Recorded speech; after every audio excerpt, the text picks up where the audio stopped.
Hello dear students and dear friends, जैसा कि आप सभी जानते हैं कि मेरा नाम आदित्य वाली है और मैं एक केमिस्ट्री का लेक्चरर हूं। आज मैं अपने स्टूडेंट्स की डिमांड पर केमिस्ट्री के final practical plus two class के केमिस्ट्री के फाइनल प्रैक्टिकल के रिगार्डिंग वीडियो लेकर आया हूं, जिसमें मैं आपको बताऊंगा कि आपने फाइनल प्रैक्टिकल में कैसे कैसे तैयारी करनी है, प्रैक्टिकल कैसे परफॉर्म करना है और जो आपको शीट्स मिलेंगी उसमें थ्योरी में क्या क्या लिखना है, कैसे कैसे करना है। तो मैं आपको सबसे पहले बताना चाहता हूँ। सबसे पहले मैं ये कह दूं कि जो मेरे चैनल पर नए आए हैं, मेरे चैनल को जरूर सब्सक्राइब करें और ज़्यादा से ज़्यादा शेयर करें। आइए शुरू करते हैं। 30 मार्क्स का आपके पास प्लस टू क्लास का केमिस्ट्री का लास्ट में जाके फाइनल में 30 मार्क्स का प्रैक्टिकल होता है। 30 मार्क्स में से 20 मार्क्स की थ्योरी होती है। 20 मार्क्स की क्या होती है? थ्योरी होती है। 20 मार्क्स की थ्योरी और 10 मार्क्स का आपको जो है 20 मार्क्स की तो थ्योरी होगी प्लस 10 मार्क्स। ये 10 मार्क्स आपको कैसे मिलेंगे मैं आपको बता देता हूँ। ये 10 मार्क्स में आपको 5 मार्क्स की तो आपकी सीधी अटेंडेंस होती है। जो आप जिन बच्चों की अटेंडेंस कम होती है या शॉर्ट होती है उनको ये 5 मार्क्स में से डिडक्शन हो सकती है। प्लस टू क्लास के बच्चे तो होते सिंसियर हैं और ऊपर से नॉन मेडिकल के बच्चे वो ज्यादा से ज्यादा स्कूल जाते हैं तो उनके ये मार्क्स कम आने के चांसेस बहुत कम होते हैं। प्लस 5 मार्क्स में 5 इस 10 में से 5 नंबर की तो अटेंडेंस प्लस 5 मार्क्स में क्या होते हैं? एक तो वाइवा होता है, रिपोर्ट आपको जो असाइनमेंट बनाना होता है, रिपोर्ट तैयार भी करनी होती है और जो क्लास के आपके पास परफॉर्मेंस होता है कि आपने अपना पूरे साल जो भी क्लास में टीचर्स के साथ कैसा बिहेवियर करा है, ये 5 मार्क्स होते हैं। ठीक है जी। अब यहाँ पर तो कुछ नंबर कटने के चांसेस हैं, यहाँ पर तो कुछ नंबर कटने के चांसेस हैं कि वाइवा बच्चे का अच्छा नहीं हुआ तो हो सकता है, लेकिन ये जो 20 मार्क्स हैं ये आपको पूरे पूरे कैसे मिलेंगे ये मैं आपको बताऊंगा। ये जानने के लिए मेरे चैनल को सब्सक्राइब करें। आइए शुरू करते हैं। सबसे पहले आपको मैं बताऊंगा ये जो 2 शीट्स मिलनी है आपको, 2 शीट में आपको ये 20 मार्क्स का जो प्रैक्टिकल है ये कैसे डिवाइड होगा? 7 + 7 + 6 की रेशो में, 7 + 7 + 6 की रेशो में, 7 + 7 + 6 की रेशो में ये जो 7 मार्क्स का पहला प्रैक्टिकल होगा, ये जो 7 मार्क्स का पहला प्रैक्टिकल होगा इसमें होता है क्रिस्टलाइजेशन सेक्शन। क्या होता है इसमें? Crystallization section. क्या करते हैं इसमें? क्रिस्टल्स वगैरह बनाते हैं। जो दूसरा हमारे पास 7 मार्क्स का होता है इसमें होता है टाइट्रेशन सेक्शन। क्या बोलते हैं? Titration section. इसको वॉल्यूमेट्रिक सेक्शन भी बोलते हैं, टाइट्रेशन। और जो तीसरा हमारे पास होता है थर्ड वाला जो होता है हमारे पास 6 मार्क्स का, थर्ड वाला जो हमारे पास 6 मार्क्स का होता है वो होता है साल्ट एनालिसिस। क्या होता है हमारे पास? Salt analysis. लगातार स्टूडेंट्स जुड़ते जा रहे हैं मेरी वीडियो में। अगर यहां तक कुछ भी अच्छा लग रहा है तो चैनल को सब्सक्राइब करें। तो आइए मैं आपको ये जो तीनों है आपको डिटेल में समझाता हूं, ये तीनों आपने कैसे करने हैं।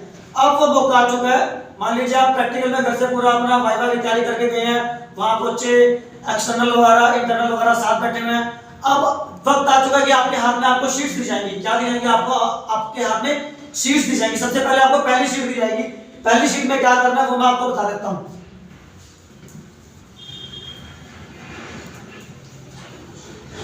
पहली शीट में हमारे को क्या करना होता है? फर्स्ट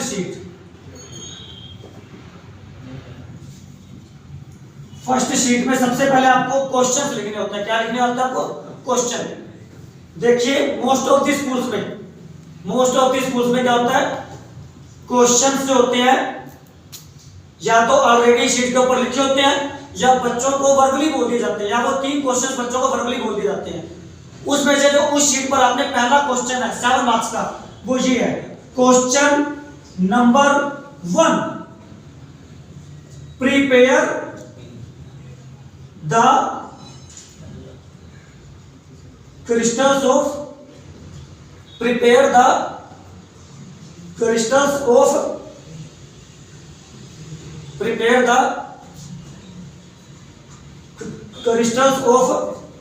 मोहर salt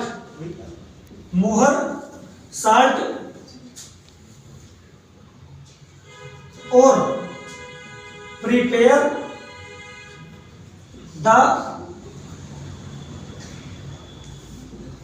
crystals of potash alum, potash alum. ठीक है जी, सुनिए मेरे को ध्यान से, जो आपको पहली शीट हाथ में दी गई, मैं आपको बता रहा हूं रिटर्न वर्क में गलती नहीं होनी चाहिए।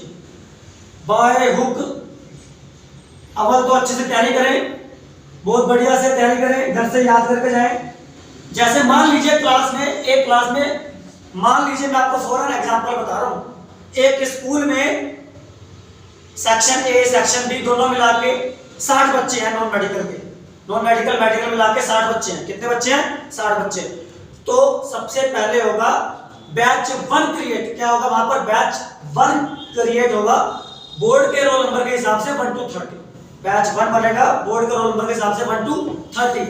बैच 1 के अंदर पहले रोल नंबर 1 to 30 को बुलाया जाएगा बेंचेस पे या प्रैक्टिकल लैब में, आपको वहां पर जो भी है बिठाकर आपको आपकी बोर्ड की एग्जामिनेशन शीट दे दी जाएगी।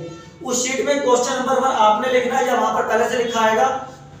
वो जो पहला मैं आपको बताया था, पहला क्वेश्चन किस चीज के ऊपर होता है? वो क्रिस्टलाइजेशन के ऊपर होता है। क्रिस्टलाइजेशन में हमारे पास प्लस 2 के सिलेबस में मेनली 2 ही प्रैक्टिकल है। उन दो में से या तो अल्टरनेट होता है, रोल नंबर 1 को दे दिया prepare the crystals of Mohr's salt, और रोल नंबर 2 को दे दिया prepare the crystals of potash alum. या फिर ऐसा होता है बैच 1 के सारे बच्चों को, या फिर ऐसा होता है कि बैच 1 के सारे बच्चों को क्या बोल दिया? Prepare the crystals of Mohr's salt, और बैच 2 के सारे बच्चों को क्या बोलते हैं? Prepare the crystals of potash alum. ये तो क्वेश्चन लिखा है, अभी आंसर में क्या लिखना है वो मैं आपको अभी बताऊंगा। जो स्टूडेंट जुड़ते जा रहे हैं, पहले चैनल को सब्सक्राइब करें और वीडियो को ज्यादा शेयर करें, ताकि ज्यादा लोग ये वीडियो देख सके। आगे देखिए क्या करना है। इसके बाद आंसर में आपने एम लिखना, आपने एम क्या लिखना? आपने सबसे पहले एम लिखना है। एम के बाद जो भी आप घर से याद करके जाएंगे, प्रैक्टिकल फाइल आपके पास होती है, सारा साल आपने स्कूल में प्रैक्टिकल परफॉर्म किए हैं। आपने एम लिखना है, एम के अंदर जो भी हो सारा सवाल लिखना। एम के बाद आपने लिखना ऑपरेटर्स रिक्वायर्ड। पहली चीज है एम, दूसरा क्या है? Operators required. एम, उसके बाद क्या है? Operators required. उसके बाद केमिकल रिक्वायर्ड, केमिकल्स रिक्वायर्ड। आप समझ रहे हैं मैं क्या कह रहा हूं? Chemical required. 4th पॉइंट में आएगा molecular and chemical equation, molecular and chemical equation. ठीक है जी, ये था आपका 4th पॉइंट। 5th पॉइंट में थ्योरी। 5th पॉइंट में क्या आएगी? थ्योरी। 5th पॉइंट में क्या आएगी? थ्योरी आएगी। अब 6th पॉइंट बड़ा इंपॉर्टेंट है। 6th पॉइंट बड़ा इंपॉर्टेंट है, इसे बोलते हैं प्रोसीजर। क्या बोलते हैं इसे? प्रोसीजर। मैं इस पॉइंट के ऊपर स्टार लगा रहा हूं। मैं इस पॉइंट के ऊपर क्या लगा रहा हूं? स्टार। मैंने इस पॉइंट के ऊपर स्टार क्यों लगाया है? स्टार के बारे में जानने के लिए थोड़ा दिमाग लगाना पड़ेगा। प्रोसीजर पे स्टार इसलिए लगाया, कई स्कूल्स में कह देते हैं प्रोसीजर लिखना है, और कई स्कूल्स में कह देते हैं प्रोसीजर नहीं लिखना। सबसे पहले अपने क्लास टीचर से कंफर्म कर लीजिए कि प्रोसीजर लिखना है या नहीं लिखना है। मोस्ट ऑफ द केसेस में, 100 में से 90% केसेस में प्रोसीजर नहीं लिखना होता है, प्रोसीजर नहीं लिखना होता है। लेकिन कुछ 10% केसेस में जो आते हैं वो कहते हैं नहीं जी हमें तो प्रोसीजर लिख के दिखाओ। ठीक है जी। प्रोसीजर के बाद यहां मेरे पास जगह कम है, मैं इसको रब कर देता हूं। प्रोसीजर के बाद जो हमारे पास 7 पॉइंट है रिजल्ट।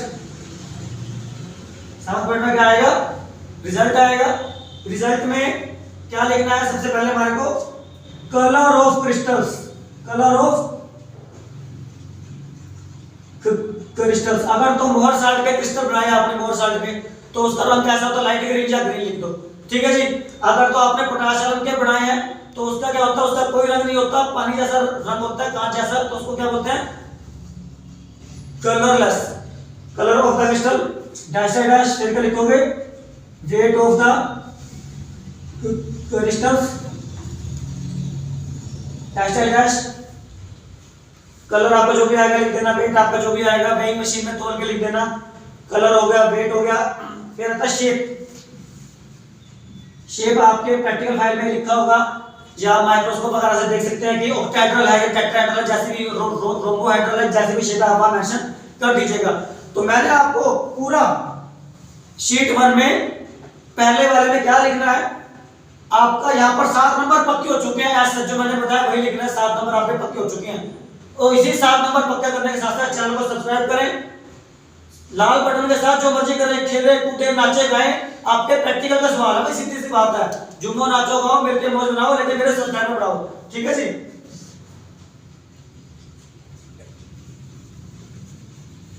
अब मैं आपको बताऊंगा, अभी भी हमारे पास पहली शीट ही चल रही है, first sheet.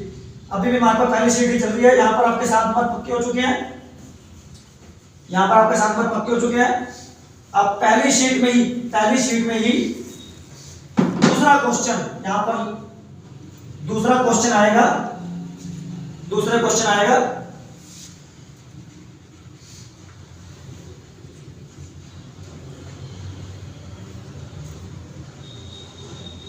Determine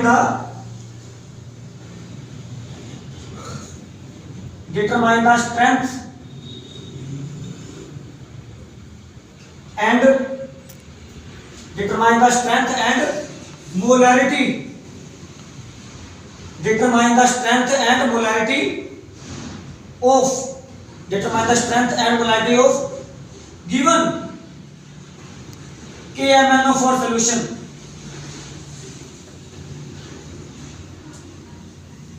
Determine the strength and molarity of given KMnO4 solution. You are provided with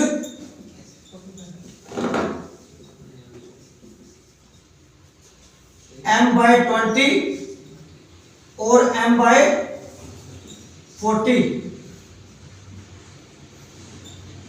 मोहर साल्ट सॉल्यूशन।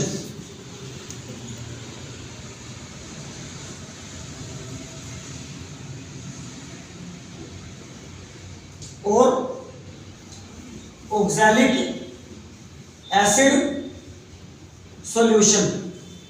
मेरी बात को ध्यान से समझिएगा। मैं आपको इसके ये 7 नंबर आपकी मेरी बात सुनते ही पक्के हो जाएंगे। जो मैं आपको चीज बताऊंगा, दूसरे प्रैक्टिकल में आपने क्या लिखना है, determine the strength and molarity of given KMnO4 solution. आपको क्या निकालना है, स्ट्रेंथ और मोलैरिटी निकालनी है। किसकी, KMnO4 सॉल्यूशन की। अगर आपने लैब में प्रैक्टिकल करें तो KMnO4 का सॉल्यूशन पिंक कलर का होता है, वॉयलेट पिंक कलर का होता है। आपने उसकी मोलैरिटी लगातार टाइम के साथ साथ चेंज होती रहती है। वो उस गिवन KMnO4 की आपने क्या निकालनी है, मोलैरिटी और स्ट्रेंथ निकालनी है, ठीक है जी। मोलैरिटी और क्या निकालनी है आपने, स्ट्रेंथ निकालनी है। आपको किसकी सहायता से निकालनी है, मैं आपको फिर से बताऊंगा। बैच 1 होता है, बैच 2 होता है। बैच 1 के बच्चों को पहली लाइन तो जिसमें मैं निशान लगा रहा हूं सेम आएगी, यहां तक तो सेम आएगा लिखा हुआ। बैच 1 को आएगा, बैच 1 को लिखा आएगा यू, इसके बाद लिखा आएगा बैच 1 के बच्चों को you are provided with m/20 या फिर m/40 मोहर साल्ट सॉल्यूशन। सिर्फ यहां तक मोहर साल्ट सॉल्यूशन, ठीक है जी। और बैच 2 के बच्चों को लिखा आएगा you are provided with m/20 और m/40 oxalic acid solution. Procedure दोनों का सेम होता है। लैब में अगर आपने परफॉर्म करा, प्रोसीजर सेम होता है। मैं यहाँ पर आपको शीटों में कैसे कैसे अटेम्प्ट करना, कैसे कैसे लिखना, क्या करना वो बताने आया हूँ। आपके मार्क्स तक के थ्योरी के मार्क्स आपको कैसे लेने हैं वो मैं आपको बताऊंगा, ठीक है जी। अब आपने आंसर लिखना है। आंसर में देखिए क्या लिखना है। सबसे पहला पॉइंट क्या होता है, एम। एम के बाद आएगा हमारे पास second point apparatus. Um apparatus. Video को बीच में रोकना चाहूंगा। कुछ मेरे स्टूडेंट हैं वो मेरे से पूछते हैं कि सर आपको YouTube पे वीडियो डालने से क्या फायदा होता है, आपको तो शायद लाखों रुपए मिलते होंगे। तो मैं बताना चाहता हूँ, जीरो ठन गोपाल, मैं 170 से ज्यादा वीडियो डाल चुका हूँ और आज तक कुछ भी नहीं मुझे 1 रुपए का फायदा हुआ। तो ये बस एक है कि स्टूडेंट्स की नॉलेज बढ़ती रहे और थोड़ा सा हम भी अप टू डेट रहें। ये मैं वीडियो इसलिए बनाता हूँ फायदा होता है कि नहीं होता है, आज तक मुझे तो कोई फायदा नहीं मिला। ठीक है जी, कई स्टूडेंट सोचते हो कि पता नहीं 42 करोड़ों रुपया कमा रहे हैं, अरबों की कोठियां पा रखी हैं, एक चैनल ही वीडियो वायरल हो रही है। ऐसा कुछ नहीं, आप ही तक तो ऐसा है जो कुछ नहीं हुआ। तो बस ये आपके नॉलेज बढ़ाने के लिए, आपके मार्क्स ज्यादा से ज्यादा आ सके, मेरा मकसद ये है। एम था, ऑपरेटर्स था, फिर क्या आएगा, केमिकल रिक्वायर्ड। क्या आएगा फिर, chemical required. Apparatus chemical required, उसके बाद केमिकल इक्वेशंस, केमिकल इक्वेशंस, फिर आएगा केमिकल इक्वेशंस के बाद आएगा इंडिकेटर। 6 नंबर पे आएगा, 6 नंबर पे एंड पॉइंट। एंड पॉइंट के बाद आएगा 7 नंबर पे प्रोसीजर पे मैं फिर से स्टार लगाता हूं। प्रोसीजर पे फिर से स्टार है। कई स्कूल्स में तो कहते हैं प्रोसीजर लिखना है, कई स्कूल्स में कहते हैं प्रोसीजर नहीं लिखना है। तो आप अपने स्कूल वाले सर या मैडम से कंफर्म कर लीजिए कि मैम या सर हमें पहले बता दीजिए प्रोसीजर लिखना है या नहीं लिखना है। ठीक है जी, प्रोसीजर हो गया। प्रोसीजर के बाद अब यहां से जो हमने क्रिस्टलाइजेशन का पैटर्न किया था वो यहां तक तो सेम था। अब प्रोसीजर के बाद क्या करना है, प्रोसीजर के बाद 8 नंबर पे आएगा ऑब्जर्वेशन टेबल। ऑब्जर्वेशन टेबल ऐसे बनाना आपने, ऑब्जर्वेशन टेबल ऐसे जैसे मैं बना रहा हूं ऐसे ऐसे ही आपने बनाना है। ठीक है जी, ऑब्जर्वेशन टेबल यहां लिखना आपने सीरियल नंबर, यहां लिखना आपने initial volume of KMnO used, यहां लिखना आपने final volume of KMnO used, फिर यहां लिखना आपने net volume of KMnO used. यहां आएगा सीरियल नंबर, रीडिंग होगी 1 2 3 1 2 3 रीडिंग होगी। इनिशियल वॉल्यूम आपने तीनों में आपने 0 0 सेट करके लिखो। आप 0.0 भी लिख सकते हो, 0.1 भी लिख सकते हो, जैसा आपको ठीक लगे। ठीक है जी, उसके बाद क्या करना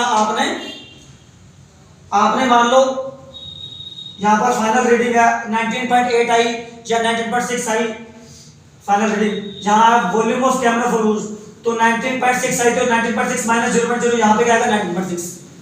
तो वैसे मान लो यहां 19.8 आई या 19.86 फिर से तो सेकंड रीडिंग आ जाएगी।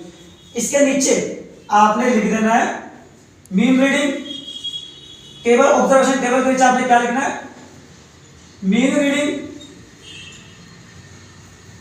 या फिर मीन रीडिंग से ज्यादा अच्छा, ये मेरा अपना पर्सनल डिसीजन है, मीन रीडिंग से ज्यादा अच्छा लिखना होता है कंकॉर्डेंट रीडिंग। क्या होता है, कंकॉर्डेंट रीडिंग। कंकॉर्डेंट रीडिंग मीन रीडिंग को नहीं बोलते हैं। मान लो कोई सी दो रीडिंग अगर सेम आई है, इसका मतलब वही एंड पॉइंट था। अगर कोई सी दो रीडिंग सेम आई है तो वो लिख दो।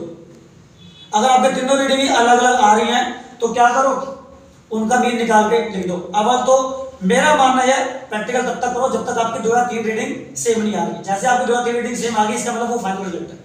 ऑब्जर्वेशन टेबल के बाद आपने क्या करना है, 9th नंबर पे कैलकुलेशन। क्या करना आपने,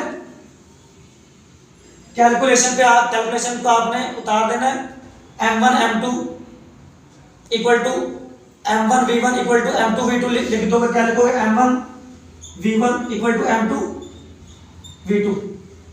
ठीक है, इस साइड मान लो आपका था KMnO का सॉल्यूशन था इस साइड, और इस साइड था आपका मोर साल्ट का सॉल्यूशन। मोर साल्ट की मोलारिटी आपको दे रखी थी, वॉल्यूम आपने अपने आप चूज करी थी, वैल्यू दे रखी थी। तो आपने क्या लिखना है, m1 निकाल रहे हो, m1 equal to m2 v2 divide by v1।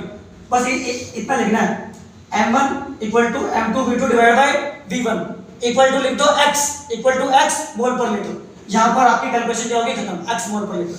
आप कहोगे सर आप रीडिंग डाल रहे हो, लिख रहे नहीं यहाँ पर। बेटे मैंने आपको ये रीडिंग बताई कैसे निकालनी है, आपने बस ये टेबल खाली छोड़ देना है। ये पहली शीट है ना, पहली शीट में ये टेबल आपने खाली छोड़ देना बस। यहाँ जो मीन रीडिंग आएगी उसे मान लो x, और ये जो यहाँ पर मोलारिटी आई उसे क्या लिख दो, y मोल पर लीटर। रीडिंग को मान लो x आई थी मीन रीडिंग, इसको क्या लिखोगे, y मोल पर लीटर। अभी आपने इस टेबल को भरना नहीं है, अभी पहली शीट में इस टेबल को भर दो।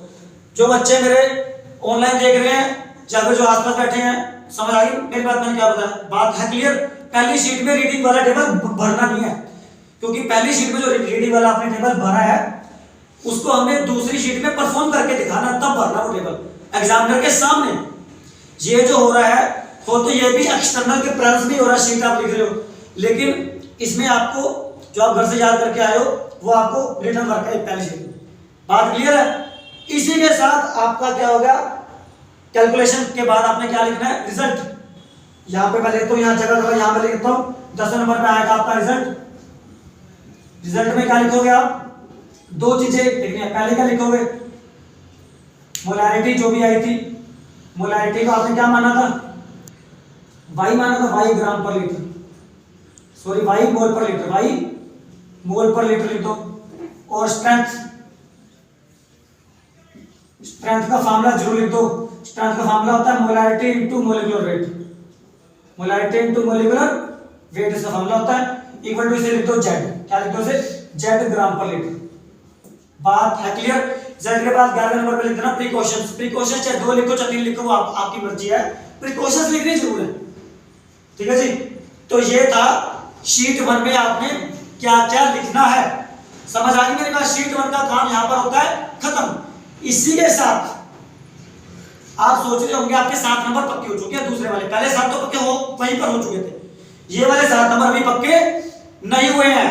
अब एक्सटर्नल वाले सर जो बोर्ड से बिल्कुल ऐसे चौड़े होकर डराने वाले आते हैं, आज हमारा दिन है, आज हम बच्चों के मार्क्स लगाएंगे, लेकिन बच्चे भी इससे अगर टीचर से है तो बच्चे भी सवा से है, बच्चे भी पूरा तैयार होकर आते हैं, घर से पढ़ के आते हैं, वो प्रैक्टिकल परफॉर्मेंस करके दिखाते हैं। अब इसके बाद क्या, अब आपको आपके टीचर शीट नंबर 2 देगी, शीट नंबर 2, फर्स्ट शीट का काम होगा था खत्म, शीट नंबर 2 आएगी। अब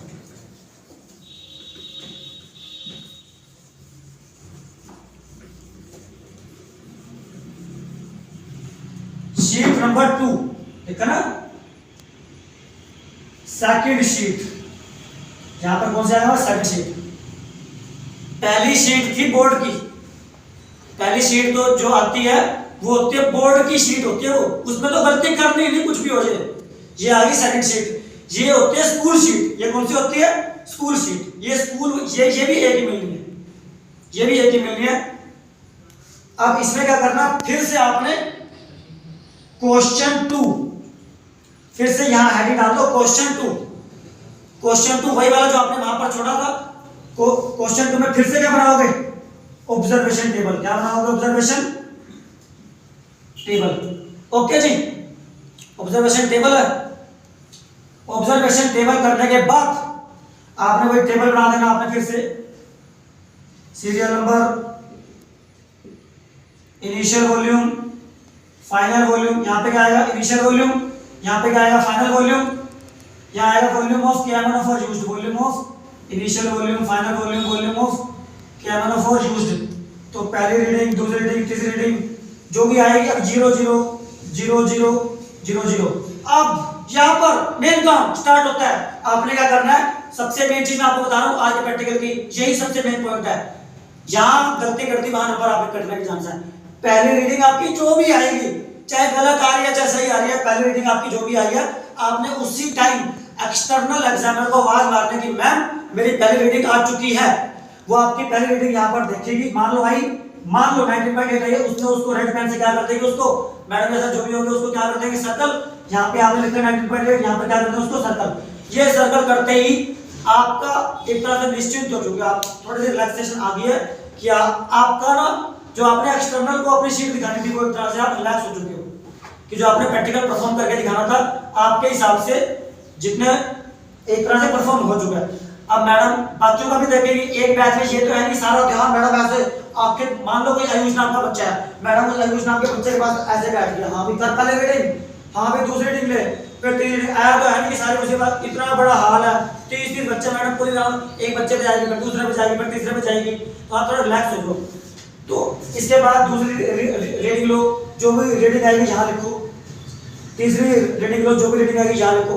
इनमें से जो सी दो सेम आ रही है नीचे हेडिंग डालो कंकॉर्डेंट रीडिंग, नीचे हेडिंग डालो कंकॉर्डेंट रीडिंग। मान लो तीसरी भी 19.8 आ रही थी तो क्या लिख दो 19.8 है। ठीक है जी, बात क्लियर है। अब ऑब्जर्वेशन टेबल के बाद क्या लिखना आपने, कैलकुलेशन। क्या लिखना आपने, कैलकुलेशन। क्या लिखना आपने?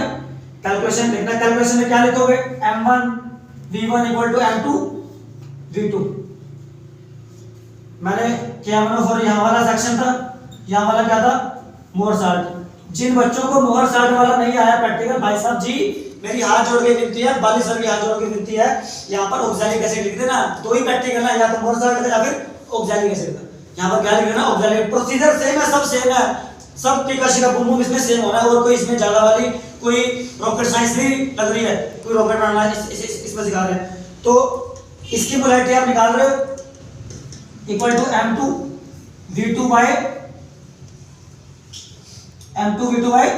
v1। ये v2 क्या है?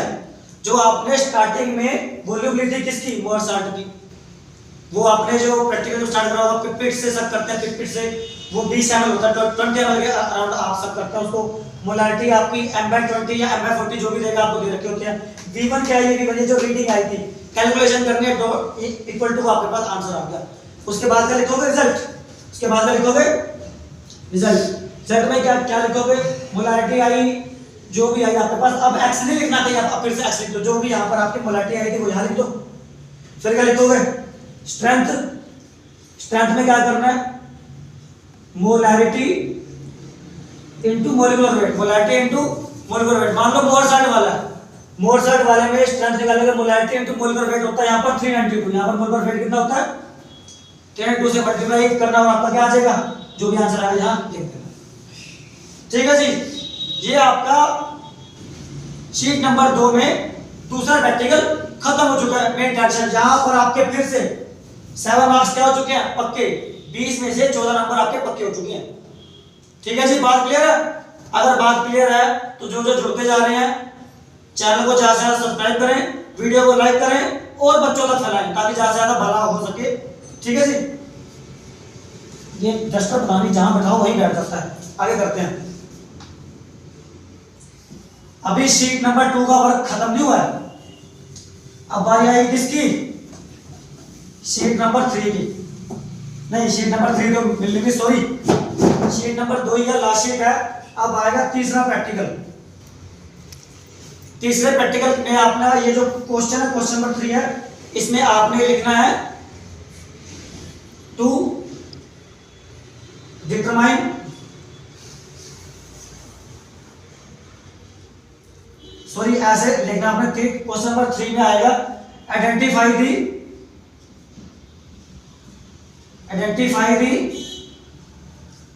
Acidic and basic radicals. Identify the acidic and basic radicals. Identify the acidic and basic radicals. Okay, ये तीसरा प्रैक्टिकल होगा आपके पास। Identify the acidic and basic radicals and write the formula of inorganic salt. Write the formula of inorganic salt. तो इसमें जो है सबसे पहले क्या करना, हमें एम लिखनी है। ठीक है जी, एम यही लिख दोगे एज सच, एम आगे कर लेंगे। उसके बाद इसमें ये वाला जो सेक्शन होता है इसमें आपने ऐसे लाइनें मार लेनी है। एम लिखने के बाद जैसे एम होगी, एम के बाद ऐसे लाइनें मार लेनी है। देखते हैं जो मेरे आसपास बच्चे बैठे हैं वो बताएंगे कि नहीं। सबसे पहले क्या लिखेंगे? इधर क्या आएगा? Serial number. क्या आएगा यहाँ पर? इसके बाद बताओ, ये तो तुम बता ही दोगे। इसके बाद क्या आएगा?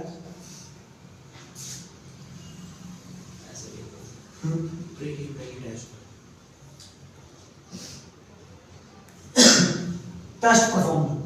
जो भी आप टेस्ट वगैरह परफॉर्म कर रहे हो या प्रैक्टिकल वगैरह परफॉर्म कर रहे हो वो आएगा। फिर यहाँ पर आएगा ऑब्जर्वेशन। क्या आएगा यहाँ पर?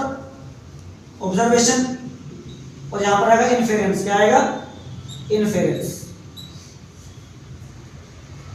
ठीक है जी। इन्फेरेंस मतलब आपको क्या लगता है कॉपर पॉजिटिव आया या निकल टू पॉजिटिव आया। इसके बाद पहले लिखना आपने प्रीलिमिनरी टेस्ट। प्रीलिमिनरी टेस्ट में क्या होता है? स्मेल वगैरह, उसका रंग और स्मेल में, अगर उसका स्मेल कैसी है, उसकी सिरके जैसी स्मेल है तो वहां पर क्या आएगा? Acid ion. अमोनिया जैसी स्मेल है, बहुत गंदी स्मेल है, बहुत पंजेंट स्मेल है, तो वहाँ अमोनिया माइन आ सकता है। ठीक है जी, ऐसे आपने लिखना ही होता है प्रीलिमिनरी टेस्ट। फिर आपने दूसरे नंबर पे जो परफॉर्म कर रहे हैं प्रीलिमिनरी के बाद एक dry heating test. Dry heating test में आपको आपकी फाइल में दे रखा होगा, बस हीट करना है। हीट करने के बाद जो भी धुआं निकलेगा उस धुएं को सूंघना है। सिरके की स्मेल है तो एसीटेट आयन हो सकता है, बहुत गंदी स्मेल है तो क्या हो सकता है, अमोनियम आयन हो सकता है। ठीक है, सड़े हुए अंडों की स्मेल है तो सल्फर Sn2- हो सकता है। सड़े हुए अंडों की स्मेल है तो कोयले की स्मेल है। ठीक है जी, ऐसे ऐसे। फिर आता है डिल्यूट KMnO4 टेस्ट, फिर आता है डिल्यूट H2SO4 टेस्ट, फिर आता है कंसंट्रेटेड H2SO4 टेस्ट। यहां तक करने के बाद आपने जो भी परफॉर्म करा है, बहुत तरक्की करो, बहुत मेहनत करो, बहुत खुश हो। यहां तक करने के बाद आपने क्या करना है, यहां तक करने के बाद आपने क्या करना है कि भी, हाँ जी बेटा एक मिनट शांत हो जाओ। यहां तक करने के बाद आपने क्या करना है, उसके बाद आपने कंफर्मेटरी टेस्ट, जैसे मान लो आपको इतनी ऑब्जर्वेशन जितने मैंने आपको टेस्ट बताया उतना करने के बाद आपको डाउट होगा कि एसीटेट आयन, फिर आपने करना है confirmatory test of acetate ion. मान लो सल्फेट पे डाउट आ गया, फिर करोगे confirmatory test of sulphate ion. ठीक है जी, जो अगर तो वो टेस्ट आपका कंफर्म हो गया तो ठीक है। कंफर्म करने के बाद रिजल्ट में क्या लिखोगे, एसिडिक रेडिकल। एसिडिक रेडिकल होता है नेगेटिव चार्ज वाला। मान लो SO4 नेगेटिव हो गया कंफर्म, एसिडिक रेडिकल में SO4 नेगेटिव, या एसीटेट वाला कंफर्म होगा तो CH3CO नेगेटिव, या फास्फेट वाला कंफर्म होगा तो PO4 नेगेटिव, कार्बोनेट वाला कंफर्म होगा तो CO3 नेगेटिव। ठीक है ना, ओके। इसके बाद हमने लिखना बेसिक रेडिकल। बेसिक रेडिकल में लिखते हैं पॉजिटिव चार्ज वाला। मान लो कॉपर पॉजिटिव कंफर्म होगा तो क्या लिख दोगे, कॉपर पॉजिटिव, या कॉपर 2 पॉजिटिव कंफर्म हो तो कॉपर 2 पॉजिटिव, निकल 2 पॉजिटिव कंफर्म हो तो निकल 2 पॉजिटिव। ठीक है जी, फिर में आपने इनऑर्गेनिक साल्ट में क्या करोगे, नेगेटिव पॉजिटिव वाले को जोड़ दोगे। मान लो कॉपर प्लस सल्फेट क्या बन गया, copper sulphate, nickel plus carbonate क्या बन गया, निकल कार्बोनेट। इसी के साथ इस साल्ट आने से आपके कितने मार्क्स पक्के हो जाएंगे, 6 नंबर। क्या पक्के हो जाएंगे आपके 6 नंबर। तो 7 + 7 + 6 कितने हो गए, 20 मार्क्स पक्के जो आपके हाथ में थे। जो 10 नंबर थे वो तो मैंने आपको बता दिया थे वो किस चीज के थे, उसमें से 5 नंबर थे अटेंडेंस के और 5 नंबर थे किस चीज के, वाइवा वगैरह के, जो आपने प्रोजेक्ट रिपोर्ट बनाई है, क्लास परफॉर्मेंस के, क्लास टेस्ट के, उसके थे वो। तो ये 20 नंबर जो थ्योरी पे अच्छे से अच्छे, जो शीट जितनी अच्छी लिखेगा उतने अच्छे नंबर उसके आएंगे। तो अगर वीडियो अच्छी लगी है तो प्लीज मेरे भाइयों चैनल को सब्सक्राइब करें और वीडियो को शेयर करें ताकि सबका भला हो सके। Thank you very much, have a nice day. वंदे मातरम, भारत माता की जय।